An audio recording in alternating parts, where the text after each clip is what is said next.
السلام عليكم ورحمة الله تعالى وبركاته. تحية كل الزملاء، رمضان كريم، صوموا بالهنا والصحة. فيديو قصير كالعادة، نتكلموا على الكاميرا كاشي تاع القنوات الجزائرية. نحكيو على القنوات تاعنا. كاميرا كاشي حبوا يضحكوا الشعب، يبعث لك يدير لك فتاة في الطريق، ميكرو، كاميرا، كل شيء بري، يوقفوا أي شخص كما هذا الشخص، يوقفوا أي شخص يطرحوا عليه أسئلة، يقولوا له إذا جاوبت عليهم تربح سيارة.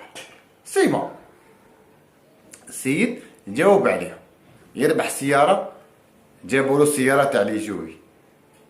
هل ترى الشعب الجزائري يضحك على كاميرا كيما هذه؟ احنا بالعكس قلقتونا، زعلتونا، غضبتونا.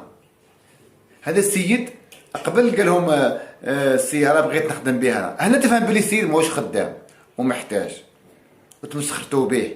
انا ارى ان هذا ذليتوه، اهنتوه، عنده نسابه، عنده مرته، عنده ولاده، عنده اصحابه، اهنتوه قدامهم.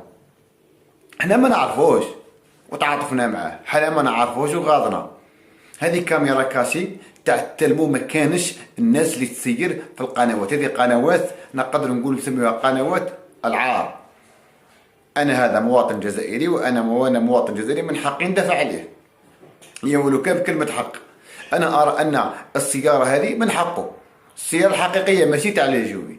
قلت له تجاوب على الاسئلة تدي سيارة، معناها جيب له سيارة، هذه من حقه. دوك نمد لك مثل وتفهمني. انا نجيب سيد نقول له اروح تخدم عندي ونعطيك مليون مثلا، يخدم عندي يكمل، روح نجيب له مليون تاع بي تاع 200 تاع لي جوي، نقول له ها هذا ثاني دراهم نفسها. انا نشوف اذا كانت الناس تفهم في العدالة، محامين والله، اذا امكن انكم ترفعوا قضية بهذا الشخص بهذه القناة وشوف اسكو عنده حق في السيارة ولا لا. انا ارى والمنطق يرى ان عنده حق في السيارة حقيقية. قنوات العار، كاميرا كاشي. حنا الكاميرا كاشي تاع الجزائر يا فيها عياط، يا فيها خلع، يا فيها فوضى. هي راتبة ما تضحكش.